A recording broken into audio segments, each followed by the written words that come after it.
हम रिस्पिरेशन के बारे में डिस्कस कर चुके हैं कि रिस्पिरेशन क्या होता है। जैसे मैंने आप लोगों को पहले बताया था कि रिस्पिरेशन क्या होता है। Respiration is a process by which the glucose gets oxidise to release energy. तो हमें ग्लूकोज कहाँ से मिल रहा है? ग्लूकोज तो डाइजेस्टेड फूड से मिला ना। जो डाइजेस्टेड फूड है वो सिंपलेस्ट फॉर्म में, ग्लूकोज के सिंपलेस्ट फॉर्म में एब्जॉर्ब हो जाता है। कहाँ पे एब्जॉर्ब हो जाता है? ब्लड में एब्जॉर्ब हो जाता है। और फिर उसी ग्लूकोज को जब ऑक्सीडाइज़ किया जाता है, या ग्लूकोज जब ऑक्सीडाइज होता है तब वो एनर्जी देता है। तो इसी को हम कहते हैं रिस्पिरेशन। इसमें क्या इन्वॉल्व होती हैं? गैसेस एक्सचेंज इन्वॉल्व होती हैं, जिससे कि जो सिंपल फूड हैं वो ब्रेक डाउन होते हैं और हमें एनर्जी देते हैं। एनर्जी कहाँ मिलती है? Inside the cell. It means it involves gaseous exchange and breakdown of simple food in order to release energy inside the cell. ये हम पहले डिस्कस कर चुके हैं। रिस्पिरेशन जब आपको पढ़ाया जा रहा था तब आपको ये बात बताई जा चुकी है। अब हम रिस्पिरेशन पढ़ेंगे ह्यूमन बींग्स में कैसे होता है। तो बच्चों, रेस्पिरेशन जो होता है वो ह्यूमन बींग्स में उसके कुछ मेन ऑर्गन्स होते हैं। कौन कौन से मेन ऑर्गन्स होते हैं? देखिए आप, नॉस्ट्रिल होता है। नॉस्ट्रिल का मतलब क्या होता है? 2 होल्स ऑफ नोज़। नोज़ के 2 होल्स होते हैं ना, तो उसको हम कहते हैं नॉस्ट्रिल, ठीक। And trachea, bronchi, lungs, alveoli and diaphragm. These are the main respiratory organ. Now see this picture.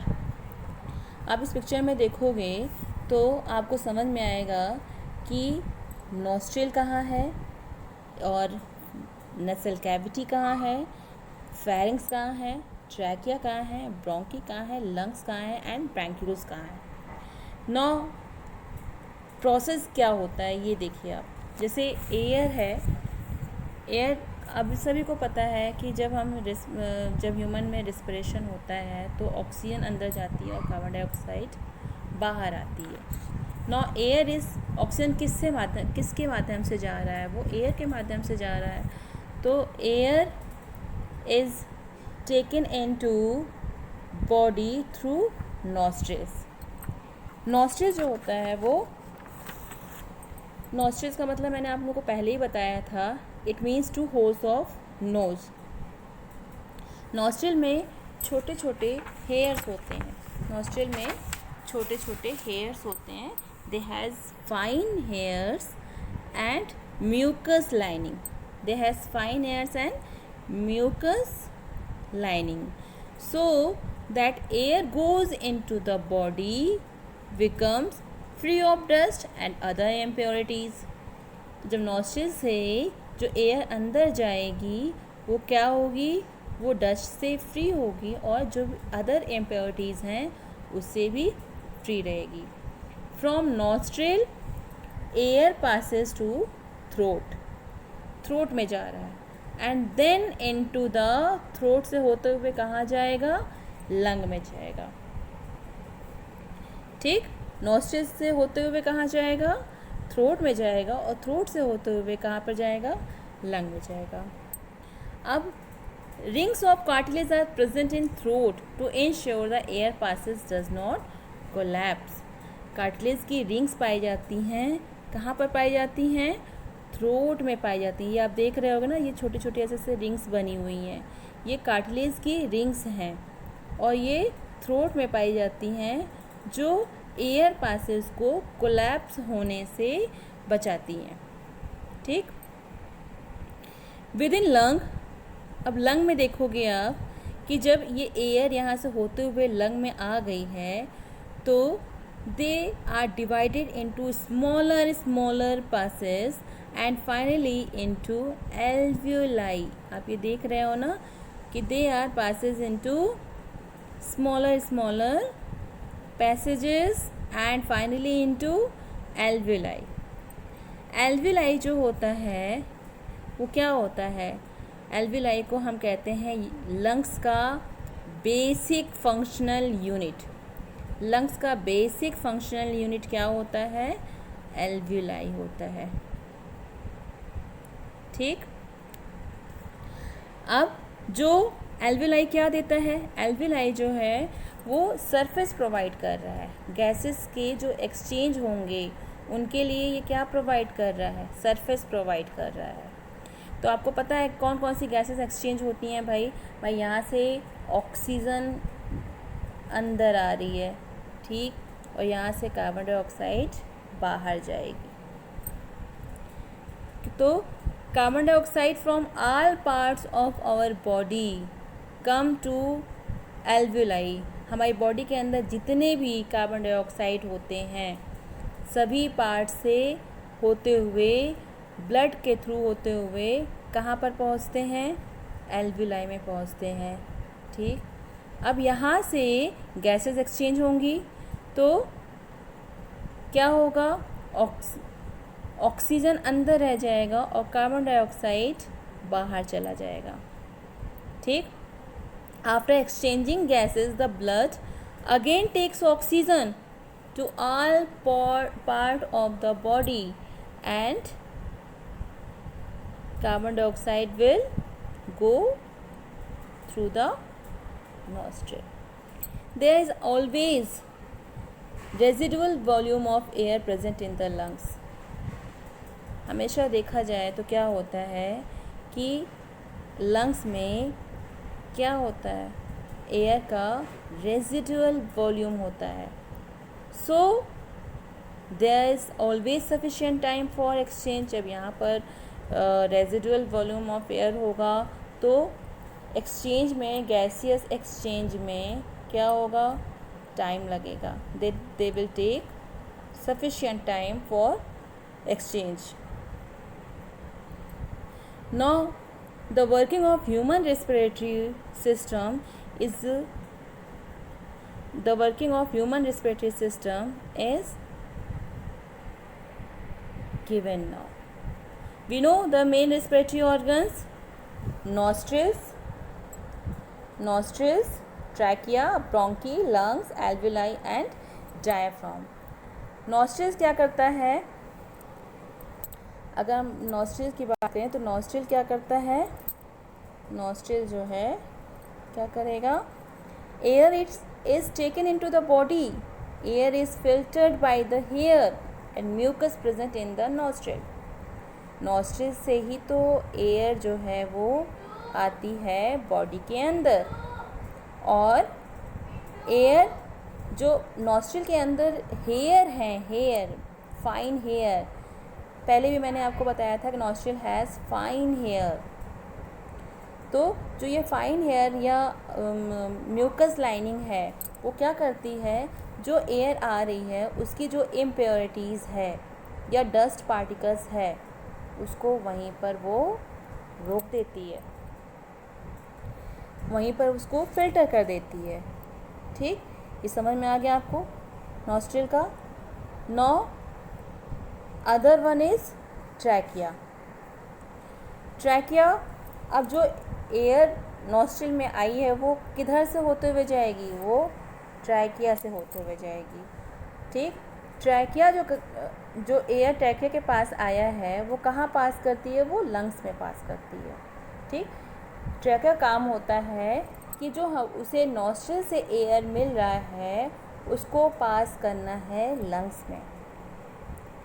अब आपको एक बात ये पता होगा कि ट्रैकिया में एक विशेष प्रकार का कार्टिलेज पाया जाता है, एक विशेष प्रकार की रिंग पाई जाती है।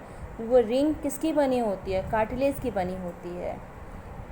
कार्टिलेज की होने की वजह से जो एयर ट्रैकिया से होकर गुज़र रहा है, जो इससे होकर जा रहा है, वो कोलैप्स नहीं हो पाता है। ठीक, now third the main respiratory organ is bronchia. The third main organ is bronchia या ब्रोंकी। ट्रैकिया के ठीक नीचे होता है ब्रोंकी। ये दो भाग में डिवाइड होता है। दो छोटे छोटे ब्रोंकिया जो होते हैं वो दो छोटे छोटे ट्यूब्स में डिवाइड होते हैं, जिसको हम कहते हैं bronchi. Hence bronchi make 2 air passage from 1। एक एयर पैसेज से ये 2 एयर पैसेज बना रहे हैं, ठीक। Bronchi makes 2 air passage from 1। Now number 4 is lungs. Number 4 is lungs. Lungs, अब जो अभी 2 ब्रोंकी निकले थे, 2 ट्यूब निकले थे इस ब्रोंकी से, वो किससे कनेक्ट होंगे? लंग्स से कनेक्ट होंगे, ठीक। किससे कनेक्ट होंगे? लंग्स से कनेक्ट होंगे। तो ईच, अच्छा, ये जब 2 इसके ट्यूब निकल रहे हैं तो each bronchi is called bronchus. Bronchi is a plural form and bronchus is a singular form. तो ये ब्रोंकस हो जाएगा, ठीक। Bronchus is divided into smaller smaller smaller smaller tubules, ठीक। अब ब्रोंकी से क्या बना? ब्रोंकस। ब्रोंकस से क्या बना? ब्रोंक्यूल्स। जो छोटे छोटे पार्ट्स में ऐसे ट्यूब्स निकले रहेंगे वो क्या कहलाएंगे? ब्रोंक्यूल्स कहलाएंगे। क्या कहलाएंगे? ब्रोंक्यूल्स। अब इस ब्रोंक्यूल्स के बाद आपका अगला क्या होगा नंबर? एल्विलाई का। अभी तक आपने क्या पढ़ा? नॉस्ट्रिल पढ़ा, ट्रैकिया पढ़ा, ब्रोंकी पढ़ा, लंग्स पढ़ लिया। अब आया एल्विलाई। एल्विलाई जो होता है, जैसे जो आपने इसमें ब्रोंकीज जो इससे कनेक्टेड थे लंग से, वो छोटे छोटे पार्ट्स में मैंने बताया कि डिवाइड हो गए, ये ब्रोंक्यूल्स हो गए। अब यही ब्रोंक्यूल्स क्या कहलाएंगे? जो स्मॉलेस्ट ब्रोंक्यूल्स होगा, एल्विलाई कहलाएगा। क्या कहलाएगा? एल्विलाई कहलाएगा। Alveoli have tiny air sacs at the end. Alveoli के पास क्या होता है? सॉरी, छोटे एयर के थैले होते हैं। They have thin skin they have thin skin richly supplied with blood and large surface area. They have thin skin, इनकी स्किन कैसी होती है? पतली होती है, और ब्लड वहाँ पे सप्लाई होता है, और लार्ज सरफेस एरिया होता है, और गैसेस जो एक्सचेंज होते हैं वो भी कहाँ पर होते हैं? एल्विलाई में होते हैं। इसका मतलब क्या हुआ? It means oxygen is taken into the body and carbon dioxide is eliminated here. It means here in the alveoli, oxygen is taken into the body and carbon dioxide is eliminated here. Now we are with diaphragm. Now we are with diaphragm. Next क्या है? Last. It is a dome shape of sheet of muscles below the lungs. Lungs के नीचे होता है, ये किस shape में होता है? डोम शेप में होता है. और किस शेप में होता है? डोम शेप में होता है, और लंग्स के नीचे होता है. इसका मेन काम क्या होता है? इसका फंक्शन होता है to help in breathing in and breathing out.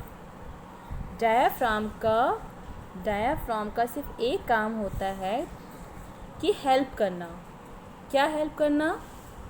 कि breathing in and breathing out.